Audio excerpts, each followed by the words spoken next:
Ini satu berita yang mendukacitakan kepimpinan Perikatan Nasional, terutamanya Muhyiddin sebagai pengurus CPN, kepada Azmin Ali yang pernah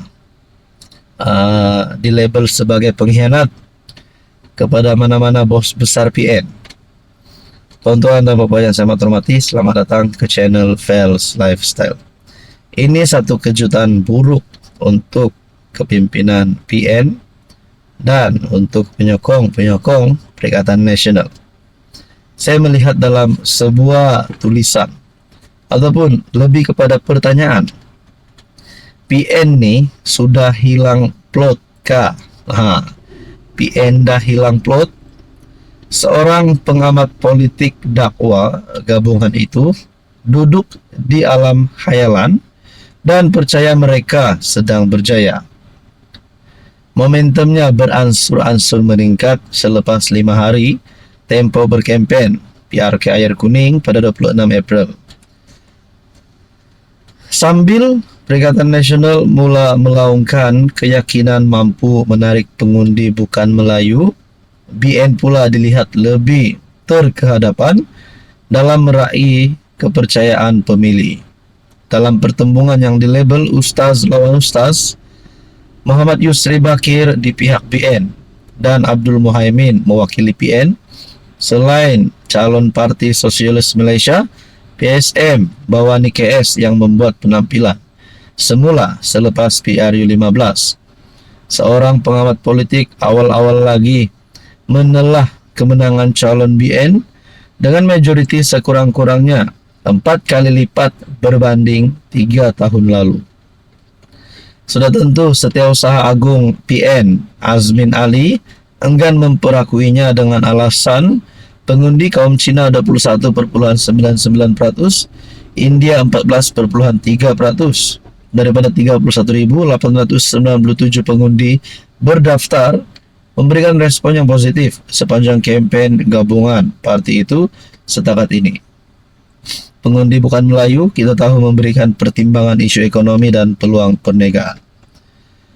Penganalisis politik dari Universiti Teknologi Malaysia, Mazlan Ali, lebih cenderung melihat kepada kekuatan jentera pilihan raya BN yang membolehkan Yusri mudah dimobilisasikan kepada pengundi sebagai memberi kelebihan kepada calon kerajaan itu.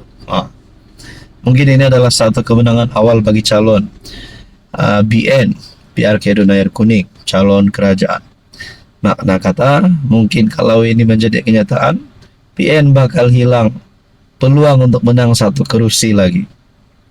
Jadi saudara-saudara PRK Air Kuning, Anda rasa siapa yang menang? Silakan komen di bawah. Halo semua, salam sejahtera Malaysia. Selamat datang ke channel Fels Lifestyle. Terima kasih kerana terus setia dan terus bersama di dalam channel ini. Ini adalah satu kejutan bagi kepimpinan kerajaan, terutamanya kepimpinan UMNO. Saudara-saudara yang saya hormati, PAS dan UMNO pernah dibawa satu kerjasama di dalam Muafakat Nasional. Ada yang tertanya-tanya, adakah MN akan dihidupkan kembali? Ataupun pendek kata, adakah UMNO dan PAS boleh bergabung semula? Kalau saya tak silap, Presiden UMNO Zaid Hamidi pernah membuat kenyataan bersedia untuk bergabung dengan PAS, tetapi bukan presidennya Hadi Awang. Tidak mau Hadi Awang jadi presiden. Tapi Zaid ada menyatakan kesediaannya. Jadi tuan-tuan dan puan yang saya hormati, saudara-saudara, adakah PAS dan UMNO sebenarnya boleh bekerja sama semula? Adakah hari ini PAS di dalam blok pembangkang manakala UMNO di dalam blok kerajaan masih mempunyai harapan untuk bersama-sama? Tidak tahulah bersama di dalam blok pembangkang ataupun sebaliknya bersama di dalam blok kerajaan. Nah, tuan-tuan dan puan, dalam satu artikel, PAS kurang serang UMNO kerana masih ingin bersama, dakwa penganalisis. Kalau benar PAS masih mahu bersama dengan UMNO, adakah dengan ini PAS akan keluar daripada PN? Ahli Parlimen PAS akan keluar daripada PN dan menyokong UMNO masuk dalam UMNO ataupun pendek kata masuk di dalam kerajaan perpaduan hari ini. Artikel daripada FMT, Yusri Ibrahim berkata, serangan PAS yang mewakili PN pada PRK Air Kuning lebih tertumpu kepada Anwar dan pentadbirannya. Seorang penganalisis politik mendakwa, PAS dilihat kurang menyerang UMNO pada kempen PRK Air Kuning. Disebabkannya tidak berhasrat membakar sepenuhnya kerjasama dijalin sebelum ini. PAS mewakili PN pada PRN pada pilihan raya 26 April itu, manakala UMNO di bawah tiket BN disokong parti komponen kerajaan diketuai PH. Yusri Ibrahim dari Universiti Malaysia Terengganu berkata, keadaan itu mungkin disebabkan PAS masih mahu kembali bekerjasama dengan UMNO atas pelbagai faktor, terutamanya dalam berdepan PRU16 seperti disuarakan beberapa pimpinannya. Kalau persediaan untuk menghadapi PRU16 nanti PAS mahu bersama dengan UMNO, adakah PAS dan UMNO akan membentuk kerjasama baru? Kerjasama baru dengan kedua-duanya keluar daripada kerajaan dan pembangkang, lalu membentuk kerjasama baru untuk berdepan PRU16 nanti. Itu menjadi persoalannya. Kita nantikan saja apa yang akan berlaku. Hai, hello, salam sejahtera Malaysia. Selamat datang ke channel Fels Lifestyle. Saudara-saudara yang saya hormati, terima kasih kerana terus setia dan terus bersama di dalam channel ini.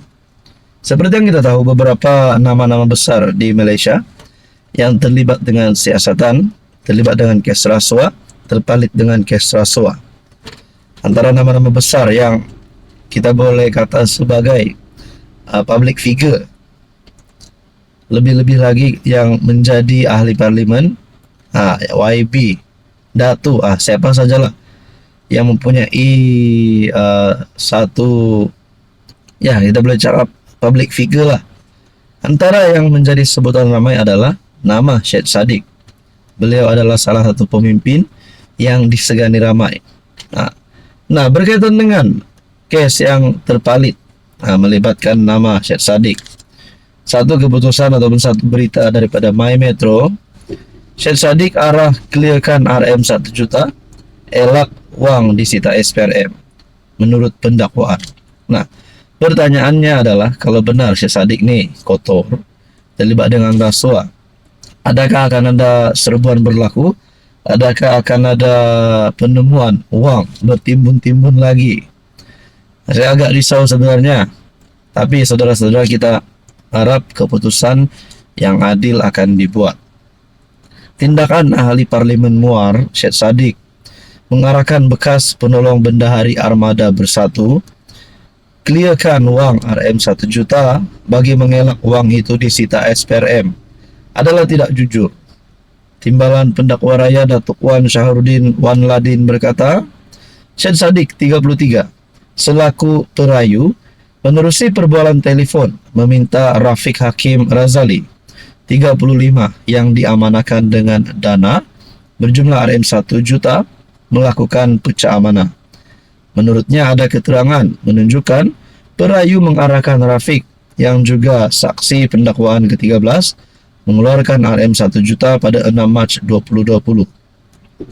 Perayu mengarahkan SP13 untuk clearkan wang itu dan ada keterangan menunjukkan dia menyuruh bekas Exco Armada Bersatu Abdul Hanaan Khairi 32 dan seorang lagi saksi meletakkan tarik ke belakang di resit dan sebut harga pada 2 Jun 2020.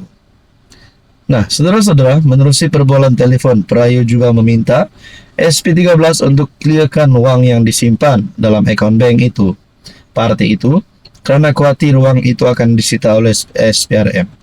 Nah, berkaitan dengan keputusan ini, keputusan mahkamah yang diumumkan bagi pertuduhan pertama, Syed Saddiq didakwa bersebahat dengan penolong bendahari Armada ketika itu Rafiq Hakim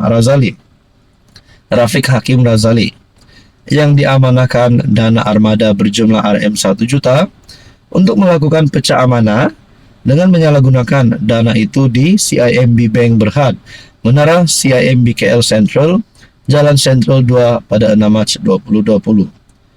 Nah, saudara-saudara, bagi saya kalau Syed Saddiq terlibat dengan salah laku ini, adakah beliau akan ditangkap masuk penjara seperti yang kita sudah dengar sebelum ini? Nah, untuk jawaban kita nantikan saja. Semoga semuanya akan dalam keadaan yang baik.